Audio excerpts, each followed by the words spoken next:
Hi friends, ನಿಮ್ಮೆಲ್ಲರಿಗೂ ಕೂಡ ನಿಮ್ಮದೇ ಆಗಿರ್ತಕ್ಕಂಥ ಯೂಟ್ಯೂಬ್ ಚಾನಲ್ ಸ್ಟಡಿ ವಿತ್ ಪರಶುರಾಮ್ಗೆ ಸ್ವಾಗತ ಅಂತ ಹೇಳ್ತಾ ಹಿಂದಿನ ವಿಡಿಯೋದಲ್ಲಿ ನಾನು FLN ಮಕ್ಕಳು ಮತ್ತು ಕಲಿಕಾ ಅಂತರದ ಮಕ್ಕಳನ್ನು ಗುರುತಿಸೋದು ಹೇಗೆ ಅನ್ನೋದನ್ನು ಒಂದು ಸಿಂಪಲ್ ಆಗಿ ಟ್ರಿಕ್ಸನ್ನು ಹೇಳ್ತೀನಿ.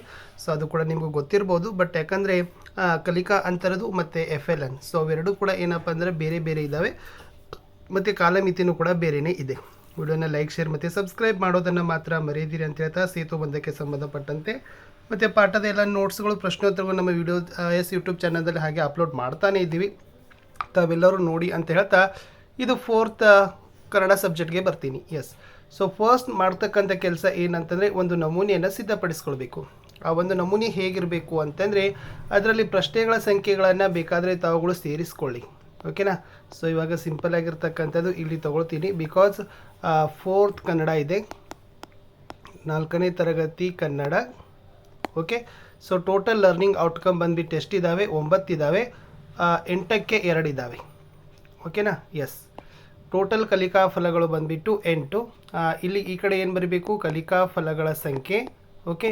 ಈ ಕಡೆ ಪ್ರಶ್ನೆಗಳ ಸಂಖ್ಯೆ ಇದಿರಲಿ. ಫಸ್ಟ್ ಇಲ್ಲಿ ವಿದ್ಯಾರ್ಥಿಗಳ ಹೆಸರಂತ ಮುಂಚೆನೇ ಬರಿತೀರಿ. ಓಕೆ. ಸೊ ಈಗ ವಿದ್ಯಾರ್ಥಿಗಳ ಹೆಸರು ಪುನೀತ ಅಂತ ನೋಡೋಣ.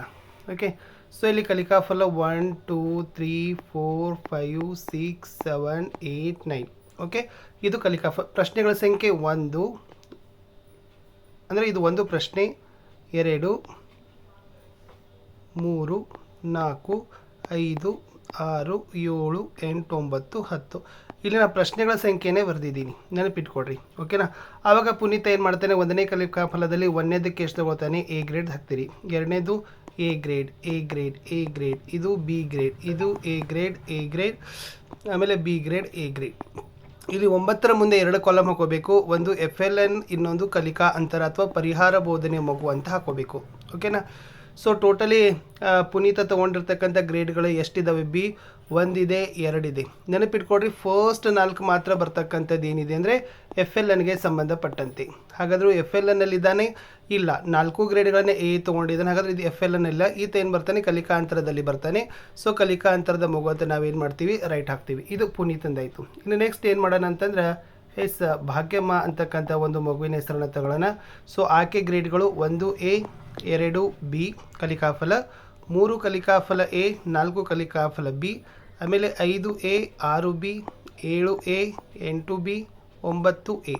ಈ ಮಗು ನೋಡಿ B ಗ್ರೇಡ್ ತೊಗೊಂಡಿದ್ದು ಕಲಿಕಾಫಲ 2, ಕಲಿಕಾಫಲ 4, ಕಲಿಕಾಫಲ 6, ಕಲಿಕಾಫಲ 8. ಮೊದಲ 4ರಲ್ಲಿ 2 ಮತ್ತು 4 ತೆಗೆದುಕೊಂಡಿದೆ. ಹಾಗಾಗಿ ಇದನ್ನೇನದು? ಇಲ್ಲಿ ಮುಂದೆ ಕಾಲಮ್ ಹಾಕಿರುತ್ತಲ್ಲ ಕಲಿಕಾ ಫಲದ ಮಗು, ರೈಟ್ ಹಾಕೋಬೇಕು. ಆಮೇಲೆ ಕಲಿಕಾ ಅಂತರ ಅಥವಾ ಪರಿಹಾರ ಬೋಧನೆ, ಅಲ್ಲಿನೂ ಕೂಡ ಮಗು ಏನಾಗದ ಅಂದರೆ 6 ಮತ್ತು 8ರಲ್ಲಿ ಸಾಮರ್ಥ್ಯ ಗಳಿಸಿಲ್ಲ, ಅದು ಕೂಡ ಕಲಿಕಾ ಅಂತರದ ಮಗು ಅಂತ ನಾವೇನು ಮಾಡ್ತೀವಿ? ರೈಟನ್ನು ಮಾಡ್ಕೊಳ್ಬೇಕು. ಈ ಥರ ಫಾರ್ಮೆಟನ್ನು ನೀವು ಮಾಡಿಕೊಂಡಿದ್ದೆ ಆದರೆ FLNಗೆ ಸಂಬಂಧಪಟ್ಟಿರ್ತಕ್ಕಂಥದ್ದು ಭಾಷೆ ಮತ್ತು ಗಣಿತದಲ್ಲಿ ಮಾತ್ರ. ನೆನಪಿರಲಿ, ಯಾವುದ್ಯಾವುದು? ಭಾಷೆ ಮತ್ತು ಗಣಿತ. ಇಲ್ಲಿ ವಿಜ್ಞಾನ, ಪರಿಸರ ಅಧ್ಯಯನ, ಸಮಾಜ ವಿಜ್ಞಾನ ಈ ವಿಷಯಗಳಿಗೆ FLN ಬರೋದಿಲ್ಲ. ಕನ್ನಡ, ಇಂಗ್ಲೀಷ್, ಹಿಂದಿ, ಆಮೇಲೆ ಮ್ಯಾಥಮೆಟಿಕ್ಸ್ ಇಷ್ಟಕ್ಕೆ ಮಾತ್ರ ಏನಾಗಿರೋದು? FLN ಇರೋದು. ಸೈನ್ಸು ಮತ್ತು ಸೋಷಿಯಲ್ ಸೈನ್ಸು EVSಗೆ ಏನಾಗಿರೋದಿಲ್ಲ? FLN ಇರೋದಿಲ್ಲ. ಜಸ್ಟ್ ಅವ್ರದ್ದು ಇವೇ ಏನಾಗಿರ್ತದಪ್ಪ ಅಂತಂದರೆ ಕಲಿಕಾ ಫಲಗಳು ಇರ್ತಾವೆ. ಇದನ್ನು ಕ್ಲಿಯರ್ ಆಯಿತು ಅಂತ ಅಂದ್ಕೊಂಡಿದ್ದೀನಿ. ಓಕೆನಾ. ಇನ್ನು ಇವುಗಳ ಮೇಲೆ ನೀವೇನು ಮಾಡಬೇಕಪ್ಪ ಅಂತಂದರೆ ಕ್ರಿಯಾ ಯೋಜನೆಗಳನ್ನು ರಚನೆ ಮಾಡಬೇಕು. ನಾನೊಂದು ಕ್ರಿಯಾ ಯೋಜನೆ ವಿಡಿಯೋವನ್ನು ನಾನು ನಿಮಗೆ ಕೊಡ್ತೀನಿ. ಸೊ ಕ್ರಿಯಾ ಯೋಜನೆಯನ್ನು ಬರೆಯುವಾಗ ಫಸ್ಟ್ 1ನೇ ಕಾಲಮ್ ಏನಿದೆ ಅಂತಂದರೆ ಬುನಾದಿ ಸಾಮರ್ಥ್ಯ ಇದೆ. ಬುನಾದಿ ಸಾಮರ್ಥ್ಯ ಫಸ್ಟ್ 1ನೇದು ಬುನಾದಿ ಸಾಮರ್ಥ್ಯವನ್ನು ಬರೀತೀರಿ. ಓಕೆ. ಸೊ ನೆಕ್ಸ್ಟ್ ಬರ್ತಕ್ಕಂಥದ್ದು ಅನುಕೂಲಿಸಿದ ಚಟುವಟಿಕೆ ಅಂತ ಕಾಲಮ್ ಹಾಕೋಬೇಕು. ಅನುಕೂಲಿಸಿದ ಚಟುವಟಿಕೆ ಅಂತ ಬರೀತೀರಿ. ಓಕೆ. ನೆಕ್ಸ್ಟ್ ಅನುಕೂಲಿಸಿದ ಚಟುವಟಿಕೆ ಆದ ನಂತರ ಇಲ್ಲಿ ಬಳಸಿದ ಬೋಧನೋಪಕರಣಗಳು TLM ಅಂತ ಇರ್ತದೆ. ಓಕೆನಾ. ಇಷ್ಟು ಏನಾಗಬೇಕಪ್ಪ ಅಂತಂದ್ರೆ ಇದು FLNಗೆ ಸಂಬಂಧಪಟ್ಟಂತೆ FLN ಕ್ರಿಯಾ ಯೋಜನೆ ಇದು. ಓಕೆನಾ. ಸೊ ಇದನ್ನು ನೀವೇನು ಮಾಡ್ತೀರಿ? ಬಳಸಿದ TLMಗಳನ್ನು ಹಾಕ್ತೀರಿ. ಆವಾಗ ಮುಂದೆ ಏನು ಮಾಡ್ತೀರಿ ಅಂದರೆ ಪ್ರತಿ 4 ಬುನಾದಿ ಸಾಮರ್ಥ್ಯಕ್ಕೆ ಸಂಬಂಧಪಟ್ಟಂತೆ ನೀವೇನು ಮಾಡಬೇಕಂತಂದರೆ ಈ ಒಂದನ್ನು ತುಂಬಬೇಕು. ಇದಕ್ಕಾಗಿ ಅವರು ಸೇತುಬಂಧ ಸಾಹಿತ್ಯ ಅಂತ ಬಿಟ್ಟಿದ್ದಾರೆ. ಓಕೆನಾ. ಅದು DSRT ವೆಬ್ಸೈಟಲ್ಲದ ಸೇತುಬಂಧ ಸಾಹಿತ್ಯ ಅಂತ.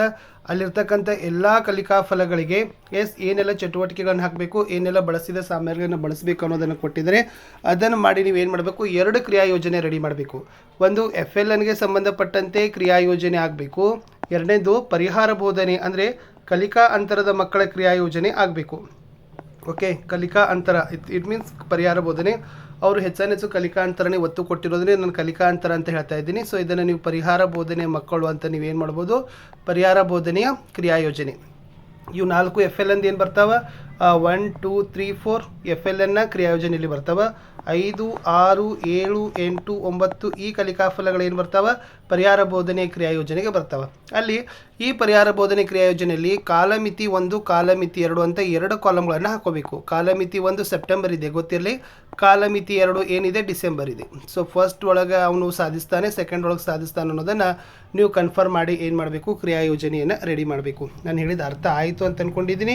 ಮುಂದಿನ ವಿಡಿಯೋದಲ್ಲಿ ನಾನೇ ಒಂದು ಏನು ಮಾಡ್ತೀನಿ ಅಂತಂದರೆ, ನಿಮಗೆ ಒಂದು ಸಬ್ಜೆಕ್ಟ್ ಎನಿ ಅದು ಕನ್ನಡ ಆಗಿರ್ಬೋದು ಅಥವಾ ಇಂಗ್ಲೀಷ್ ಪರಿಸರಕ್ಕೆ ಸಂಬಂಧಪಟ್ಟಂತೆ ಈ FLN ಕ್ರಿಯಾಯೋಜನೆಯ ನಮೂನೆ, ಆಮೇಲೆ ಸೇತುಬಂಧದ ಪರಿಹಾರ ಬೋಧನೆ ಕ್ರಿಯಾಯೋಜನೆಯನ್ನು ನಾನು ನಿಮಗೆ ಹಾಕ್ತೀನಿ. ಬಟ್ ಈ ಕಾಲಮ್ಗಳು ಮಾತ್ರ ನೀವೇನು ಮಾಡಬೇಕು, ಇದನ್ನು ನೋಡಿಕೊಂಡು ನೀವುಗಳಾದರೂ ಕೂಡ ಏನು ಮಾಡ್ಬೋದು, ರೆಡಿಯನ್ನು ಮಾಡಬಹುದು. ಇಷ್ಟು ಈ ವಿಡಿಯೋದಲ್ಲಿ ನಾನು ಮೇನ್ ನಿಮಗೆ ಹೇಳಿರ್ತಕ್ಕಂಥದ್ದು ಏನಂತಂದರೆ, ಬುನಾದಿ ಸಾಮರ್ಥ್ಯಗಳು. ಸೊ ಮೊದಲ ಭಾಷೆಗಳಲ್ಲಿ ಮೊದಲ 4 ಕೂಡ ಏನಾಗಿದ್ದಾವೆ ಅಂತಂದರೆ ಬುನಾದಿ FLNಗೆ ಸಂಬಂಧಪಟ್ಟಂತಿದ್ದಾವೆ. ಸೊ 5ರಿಂದ ಲಾಸ್ಟ್ 8 9 10ರವರೆಗೆ ಅವು ಇರೋದು ಕಲಿಕಾ ಫಲಗಳಿರ್ತಕ್ಕಂಥದ್ದು ಪರಿಹಾರ ಬೋಧನೆ. ಓಕೆ, FLN ಕಲಿಕಾ ಫಲಗಳಿದ್ದಾವೆ. ಸೊ ಫಸ್ಟ್ದು ಬುನಾದಿ ಸಾಮರ್ಥ್ಯಗಳು FLNಗೆ ಸಂಬಂಧಪಟ್ಟಂತಿದ್ದಾವೆ. ಅದನ್ನು ಕನ್ಫ್ಯೂಷನ್ ಮಾಡ್ಕೊಳ್ಳಾರ್ದೆ ಇಷ್ಟು ನೀವು ನೋಡ್ಕೊಂಡಿದ್ರೆ ಸಾಕು. ಖಂಡಿತವಾಗಿ ನಿಮಗೆ ಆ FLN ಮಕ್ಕಳಂತ ಹೇಗೆ ಗುರುತಿಸ್ಬೋದು, ಆಮೇಲೆ ಕಲಿಕಾ ಅಂತರದ ಮಕ್ಕಳನ್ನು ಹೇಗೆ ಗುರುತಿಸ್ಬೋದು ಅನ್ನೋದನ್ನು ಗೊತ್ತಾಗ್ತದೆ. ಇದನ್ನು ಗುರುತಿಸಿದ ನಂತರ ಪಟ್ಟಿ ರೆಡಿ ಮಾಡ್ಕೊಳ್ತೀರಿ. ಸೊ ಪಟ್ಟಿಯ ನಿಮ್ಮ ಶಿಕ್ಷಕರ ಕಡೆ ಇರಬೇಕು. ಒಂದೇದು ಕಲಿಕಾ ಅಂತರದ ಮಕ್ಕಳ ಯಾದಿ, ಇನ್ನೊಂದು FLN ಮಕ್ಕಳ ಯಾದಿ. FLN ಮಕ್ಕಳ ಯಾದಿಯನ್ನು ಬರೆಯುವಾಗ ಸೊ ಮಗು ಯಾವ FLN ಸಾಮರ್ಥ್ಯದಲ್ಲಿದೆ ಅನ್ನೋದನ್ನು ಸ್ವಲ್ಪ ಬರ್ಕೊಡ್ರಿ. ಓಕೆ, ಯಾಕಂದರೆ ನಿಮಗೂ ಕೂಡ ಏನಾಗ್ತದಪ್ಪ ಅಂದರೆ ಈಸಿ ಆಗ್ತದೆ. ಅದ್ರ ಮೇಲೆ ಅವರಿಗೆ ನಾವು ರಿಮಿಡಿಯಲ್ ಟೀಚಿಂಗ್ ಮಾಡೋಕ್ಕಾಗಿರ್ಬೋದು, ಸಪೋರ್ಟೆಡ್ ಮಾಡ್ಲಿಕ್ಕೆ ನಮ್ಗೆ ಏನಾಗ್ತದಪ್ಪ ಅಂತಂದರೆ ಈಸಿ ಆಗ್ತದೆ. ಸೊ ಇಷ್ಟು ಈ ವಿಡಿಯೋದಲ್ಲಿ ನಾನು ನಿಮಗೆ ಹೇಳಿಕೆ ಪ್ರಯತ್ನವನ್ನು ಪಟ್ಟಿದ್ದೀನಿ. ಸೊ ಮತ್ತೆ ನಿಮಗೆ ಏನಾದರೂ ಡೌಟ್ ಅನಿಸಿದ್ರಿ ಈ FLN ಮಕ್ಕಳ ಬಗ್ಗೆ ಆಗಿರ್ಬೋದು, ಪರಿಹಾರ ಬೋಧನೆಗೆ ಸಂಬಂಧಪಟ್ಟಂತೆ ಆಗಿರ್ಬೋದು, 2 ಕ್ರಿಯಾಯೋಜನೆ ಮಾತ್ರ ಖಂಡಿತವಾಗಿ ರಚನೆ ಮಾಡಲೇಬೇಕು. ಒಂದು ಪರಿಹಾರ ಬೋಧನೆಯ ಕ್ರಿಯಾಯೋಜನೆ, ಇನ್ನೊಂದು FLNಗೆ ಸಂಬಂಧಪಟ್ಟಂತೆ ಕ್ರಿಯಾಯೋಜನೆ. ಸೊ ನಾನು ಕಾಲಮ್ಗಳನ್ನು ಕೂಡ ಶೇರ್ ಮಾಡಿದ್ದೀನಿ. ಇರ್ತಕ್ಕಂಥ ಕಲಿಕಾ ಫಲಗಳನ್ನು ತೊಗೊಳ್ರಿ. DSRTಯಲ್ಲಿ ಸೇತುಬಂಧ ಸಾಹಿತ್ಯ ಅದನ್ನು ತಗೊಂಡು ನಿಮ್ಮದೇ ಆಗಿರ್ತಕ್ಕಂಥ ಸರಳವಾದ ಬೋಧನೆಗೆ ಬಳಸ್ತಕ್ಕಂಥ ಚಟುವಟಿಕೆಗಳು, ಕಲಿಕೆಯ ಸಾಮಗ್ರಿಗಳನ್ನು ಹಾಕಿ ಕಾಲಮಿತಿಗಳನ್ನು ಬರೆದಿದ್ದೆ ಆದರೆ ಸೊ ಅಧಿಕಾರಿಗಳಾಗಿರ್ಬೋದು, ಉಸ್ತುವಾರಿ ಅನುಷ್ಠಾನ ಅಧಿಕಾರಿಗಳು ಬಂದಾಗ ನಿಮ್ಮ ಕಡೆಯೂ ಕೂಡ ಡಾಕ್ಯುಮೆಂಟೇಷನ್ ಏನಾಗ್ತದಪ್ಪ ಅಂದರೆ ಈಸಿ ಆಗ್ತದೆ.